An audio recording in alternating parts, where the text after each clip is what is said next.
Hey, what's going on? What's going on? Hopefully you can hear me. If you can hear me, put a one in the chat. If you can see me, put a two in the chat. If you don't have access to the chat, it's fine. Cause I'm about to get on Facebook and see. Oh, you can hear me and see me. Okay, cool. So, hello, happy Wednesday. My name is Nicole Watson, and I am a suicide prevention solutionist. I teach high level leaders how to integrate life saving strategies into their daily work. I'm not sure where you're watching me from. You could be on YouTube, you could be on Twitter, you can be on Facebook, wherever you are. I want you to know that I'm glad you're here. And if you're catching me on the replay, then most definitely hashtag replay in the comments so that I will know that you are here. So we're going to go ahead and get started. Tonight is the beginning of the leadership series. This is the first time that I'm doing this series. I'm super excited about it. So we are going to be talking about leaders and leadership. But listen, if you know somebody who leads in any capacity, whether they have their own company, whether they are a manager, a pastor, a youth leader, a social media influencer, whatever they are, this is the time for you to tag them in and let them know that some life-saving information is going forth. Okay. So if you know somebody, then make sure you're tagging them so that they can get this information. Even if they don't get it right now, I'm going to leave the replay up so they can get it on the replay. Okay. All right. So again, my name is Nicole Watson. I am a suicide prevention solutionist. I teach high level leaders how to integrate life saving strategies into their daily work and their collective culture. That's who I am. That's what I do. Now, if you're watching this, then hopefully and prayerfully, you are someone who leads people in whatever capacity that is, and someone who has a heart to serve people in a better way. All right. So now that we've gotten all of that into the way, I'm going to jump right into the lesson because we're not going to be here all night. We're here for a good time, not a long time. All right. So tonight, so the leadership series has three parts, and tonight we're going over the first part, which is leaders here. All right. So, what I want you to understand before we even get into what we're going to talk about is that if you are a leader in today's time, in today's society, what is going to be important for you moving forward is mastering the ability and unlocking your power to hear beyond what people are saying. When you are a leader, you deal with people from all walks of life. You deal with people with all types of situations and scenarios that they may be going through, right? You deal with people who may be going through abuse, maybe going through um, personal struggles, maybe having financial issues or whatever the case may be. And because you are a leader and you're in a leadership position, a lot of times people will speak to you, they will talk to you about whatever it is that's going on with them, right? And so, what we're going to talk about tonight is how important it is for you as a leader to hear beyond what people are telling you, to hear beyond what people are saying. Okay. So, I want to talk to you for a minute about what made me want to do this. I came up in a time when we didn't really talk about a lot of stuff, right? Mental health and mental illness wasn't something that we constantly and openly talked about, right? And so a lot of times we had to get creative in the ways that we asked for help. We had to do things like act out and get in trouble and do negative things just to get attention, just to get somebody to pay attention to us, right? And so in our society today, in our lives today, and in our leadership today, I think it's important to understand the time that we're in, because we're still in a time that, though mental health isn't as stigmatized as it was, it is still very stigmatized, right? And so because of that, if you are a leader and you are leading people through this current and present age, it's going to be very important for you to understand what it is that you need to do and how you need to be listening to people. So let's talk about, what a leader is to me in the context of what we're going to be talking about tonight. Having people around you doesn't make you a leader, right? Having a following, having an audience, that doesn't make you a leader. What makes you a leader is if people are following you. If you are giving direction, if you are pointed in a direction and you are moving forward, and when you look behind you and when you look beside you, there are people who are walking in tandem with you, that is when you know that you are exhibiting leadership. That is when you know that you are operating as a leader. Being a leader is not just something you do, it's who you are. It's something that is embedded and ingrained into who you are. And because it's ingrained into who you are, is what you do every day, right? And so, having said that, I think it's important to think about, what are you pointing people to in this season, in this time, in this with all of the political unrest, with all of the things that are happening in our world. What exactly are you pointing people to? What direction are you leading people in, right? So when it comes to direction and when it comes to pointing people in the right direction, a lot of times what we do as leaders is we take a direction and we just run with it, right? And we expect everybody to follow us. We expect everybody to just go with us. We don't expect there to be any resistance. We don't expect there to be any chaos or any tension or anything like that. But a lot of times that's because we do not take the time to take inventory of who and what we have around us.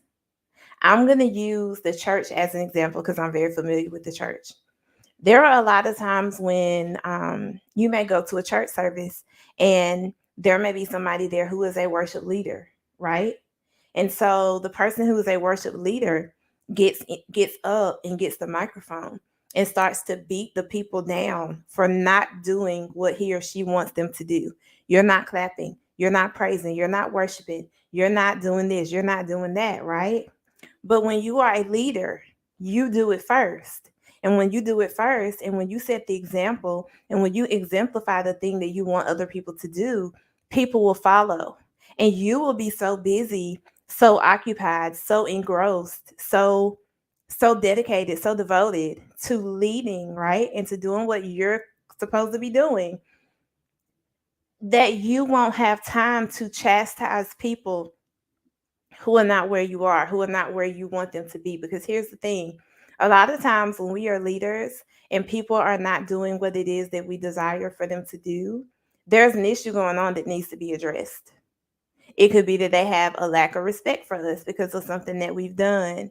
It could be that we don't understand them and what they're going through. It could be that they have a physical situation that's happening that is keeping them from operating at their optimal potential, right? It could be a lot of things. But if we're so caught up in being followed, right, instead of being caught up on leading, because you have to lead in order to be followed.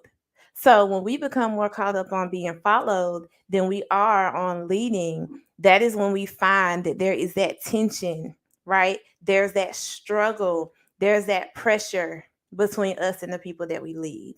Okay, so let's talk about hearing because that's why we're here tonight. All right, let's talk about hearing. So, and if you're just joining, hi, I'm Nicole. And tonight we're talking about leaders here. And we're talking about how important it is for you, if you are a leader, to hear beyond what you hear. Okay, that's what we're talking about. So let's talk about hearing for a second. So when you think about hearing is a process when you do two things, okay? You perceive the sound you hear and you interpret the sound you hear. Okay. So you perceive it, you know that it's there, and then you interpret it, you figure out what it is. Okay. So what happens is everything that makes a sound, the sound is made by waves, right? The sound is made by sound waves. And so what happens is in the atmosphere, the vibration of whatever it is making the sound, the vibration begins to put pressure on the air. And when the vibration puts pressure in the air, it creates a wave. As a leader, it is important for you not to just hear the sound that somebody is making, but to understand the pressure that they may be under that is creating the sound that they're making. So that person in your company, that person in your organization that's always frustrated, that's always sad, that's always emitting a certain type of vibration, it's important for you to have an understanding of the pressure that that person is experiencing that is causing them to then vibrate in a way that is creating this particular sound, this particular behavior, this particular thing. Okay. So you have the sound waves, and the sound waves come from objects vibrating. Okay. So when that happens, it compresses and it expands. It compresses and it expands. It's a constant process. Okay. So the sound waves are traveling through the air. And depending on the frequency, that depends on the speed, or the speed depends on the frequency depends on the speed, right? Okay. So your ear has three parts. Okay. It has your outer ear, that's the part you can see. It has your inner ear, and it has your middle ear. No, it has your middle ear and then it has your inner ear. Okay. So on the outside, that's when you first start to hear the sound and you know that something is going on, but you're not sure what yet because it's only on the outside. Right. And so when you are a leader, you have to be careful that you're not so focused on what you see on the outside and what you initially think about someone, what you initially see in someone, that you miss what it is that they are trying to tell you. You may encounter somebody who is angry. You may. But it is your job as a leader to take a second and say, wow, let me finish going through the process to see what this really is. Because it may not really be anger. It may be grief. It may be sorrow. It may be sadness. It may be disappointment. It may be something else.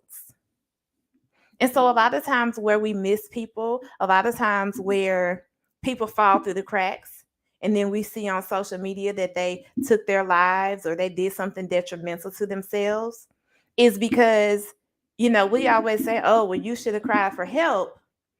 But sometimes people are crying for help, but because we don't allow ourselves to go through the full auditory process, we miss what they're saying. We miss what they're saying because we take what first hits our ears and we don't let it go all the way through and do what it needs to do for us to be able to process what it is.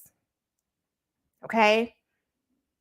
It is very important when you are in charge of people, when you have people reporting to you, when you have people answering to you, that you're not so quick to base your decisions and your interactions and your perceptions of people on the first thing you hear, the first vibe you get, the first whatever it is when you interface with that person, because you have to give yourself time to go through the process of hearing what it is that the person is trying to communicate with you. Okay? So it hits the outer ear. And the outer ear takes the sound waves and starts to push them down the ear canal. Because it's a process and it happens quick. It happens super fast, right? But in our humanity, when we are leading people, we're not even aware that this is what is supposed to happen. Because this is literally a mirror of what we're supposed to be doing as people and as leaders. Okay? So the sound wave is going through. And then it hits the eardrum. And when it hits the eardrum starts vibrating. Because when you interact with somebody and you are truly in tune with them, What is going on with them should impact you in some kind of a way. If you encounter someone and you say good morning to them, and every time they say good morning to you, they have a certain tone. And today, when you say good morning to them and they say good morning back to you, their tone is different. It should hit you differently. It should hit you to the point that you say, wait a minute, that good morning was a little different. Let me see what's going on. Hey, are you okay? It should hit you in a different way. When you're leading someone and you're walking with them through life, through business, through work, through ministry, whatever it is, what impacts them should impact you. Shouldn't take you off your square. Shouldn't take you out of your place of authority, right? But it should touch you in some kind of a way. So the sound touches the eardrum, goes on through, right? And so then behind the eardrum, in the middle of your ear, there are these bones. And what these bones do is they take the vibrations and they amplify them. They make them louder. They amplify them. Okay? Because in order for the sound to continue through your ear and do the thing that it has to do, it has to get louder. Okay? That is why when you deal with people who become increasingly more angry, they're increasingly more late. They increase their call outs, or I'm not coming to church today, or I don't want to do it. What is happening with them that they are trying to communicate with you is being amplified. It's being amplified because there should be a part in the process where you really understand what is going on. Right? Okay. So the sound gets amplified and then it is switched, right? So it goes from being sound waves, right, to being electrical signals. So it goes from being a mechanical vibration to an electrical signal. Okay. And when it becomes an electrical signal, it goes to the auditory nerve, and the auditory nerve creates an impulse in your brain to tell you what you heard. Now, why is that important? That is important because as leaders, we have transitioned into another point in time. And because we are in this point in time, what used to work and what we used to be able to do, we are no longer able to do. Okay? It's Suicide Prevention Month. So I'm going to go ahead and bust it down one time and then I'm going to be done. I'm going to get out of your way. All right? Before the pandemic happened, we were able to tell what was going on with people by the normal signs. If somebody was isolated, if somebody lost interest in their activities, if somebody didn't do what they normally did, you knew that something was wrong. You knew that they were on the brink of disaster. But we're living in a time now where you don't have to leave your house if you don't want to. You can work from home. You can get your groceries from Instacart. You can do all of that. So now there's a lot of people who are isolated. And being isolated really isn't a big deal like it used to be because nobody really has to go anywhere unless they want to. Right?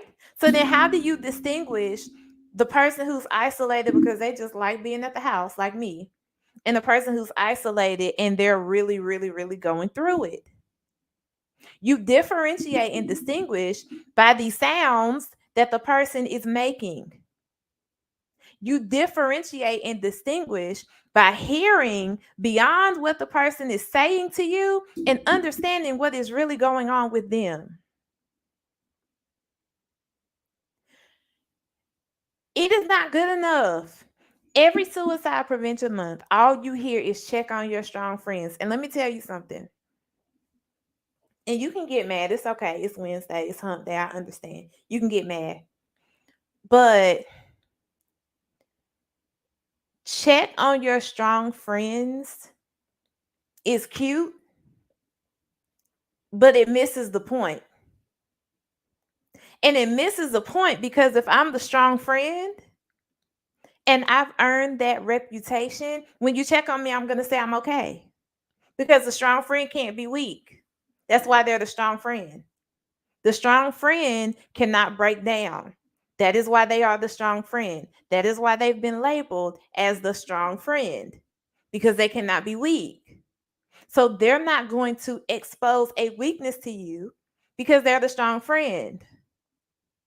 So checking on your strong friends doesn't do anything if all you do is ask a surface question and hear a surface answer and do not hear beyond what the surface answer is giving you. So how do you hear? How do you hear beyond what somebody is saying? How do you hear beyond what is going on? Studies show that animals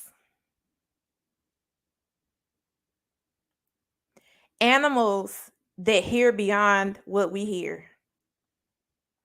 Studies show that because of where they are, where they live, where they dwell, where they abide, right?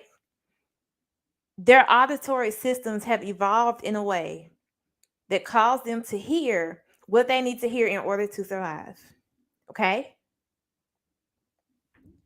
Where they are located puts a demand on their evolution. Okay? Which creates a change in their body, which causes their ability to hear to increase so that they can thrive in the environment that they are in. So if you are a leader, the position that you are located in as a leader is putting a demand on your evolution, your willingness to grow, your willingness to educate yourself about biases, about stigmas, about the things that impact the people in your community, about racism, about sexism, about homophobia, about transphobia, about everything that is affecting the people that you are being a compass and a light and a guide for.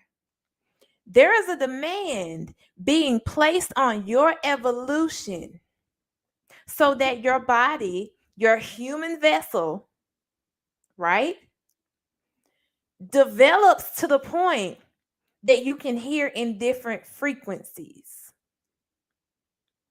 So that when you encounter people, even if they don't say a word, you hear what they're saying with their body, with their energy, with their spirit, with their mind. You hear beyond words. You hear what they're saying with their eyes. You hear what they're saying with their body language. Because you took the time and you made the effort to evolve to a point and to a place that you hear differently.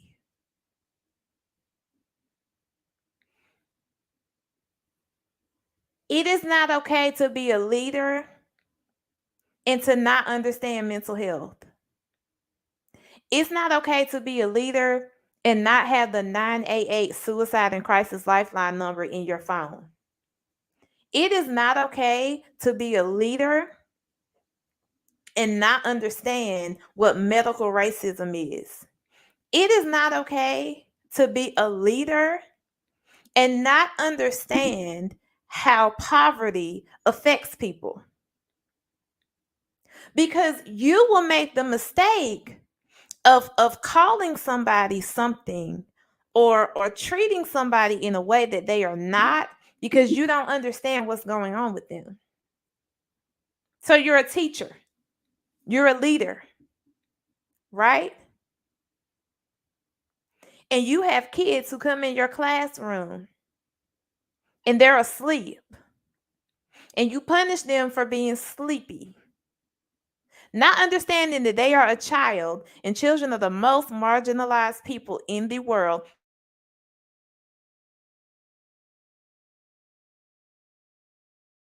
Society is more okay. You punish them for sleeping, but you didn't think about their parents could have had them up all night. You didn't think about the things that were out of their control. Their mom doesn't get off work until 2 o'clock, and then she has to go and pick them up from the babysitter and take them home. Then they get home and they can't sleep. You didn't think about that because all you saw and all you heard was that somebody was sleepy. But you have not evolved to the point to look beyond what it is you see, what it is you hear, and figure out what is going on. I'm going to punish you for being late to school, but you don't have a car. So how are you going to get there? Somebody had to take you. So why are you punishing me because my mama was late? So now I'm in trouble and I can't go outside for something that I cannot control. When you are a leader, you evolve to the point that you look at the system and say, wait a minute, that doesn't make sense. There's something going on beyond this. I hear the little baby coming to me saying, I'm sorry I'm late. I got a pass from the office. It's unexcused tardy, but I got a pass for them to let me in. Okay, let me hear beyond that and see what's really going on. Because the 8-year-old can't drive. The 13-year-old cannot drive. So let me figure out what's going on. Let me see if there's a way for me to deal with this without doing something that's going to be a permanent stain on this child's record for something that they cannot control. Being a leader means taking your normal punishment, structure, rules, regulations out of the box, reading them out loud, and hearing beyond what they say. All students who are late after the third time will be suspended from school. So what I'm saying is all children who have no autonomy when it comes to where they go and what they do, if their parent or guardian shows up late 3 times, I'm going to punish them by putting a greater strain on their parent or guardian for something that their parent and guardian did. And now the child is punished both ways because I put a strain on them because I didn't hear beyond what my policy was saying.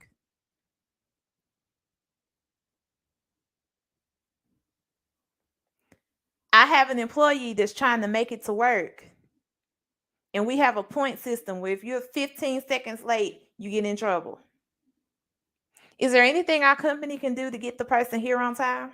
Is there an emergency relief fund that we can use to get them a lift so that they don't have to catch the bus and risk being late in the middle of a blizzard because nobody can get on the bus? Is there anything else we can do? Or do we only hear and only deal with what is being presented to us? Is that all we do? And so my challenge to you tonight, because I'm about to go.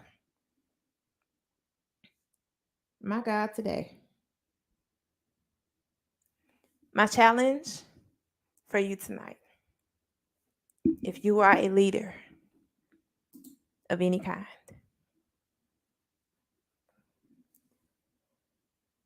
think about the last person that you had to interact with.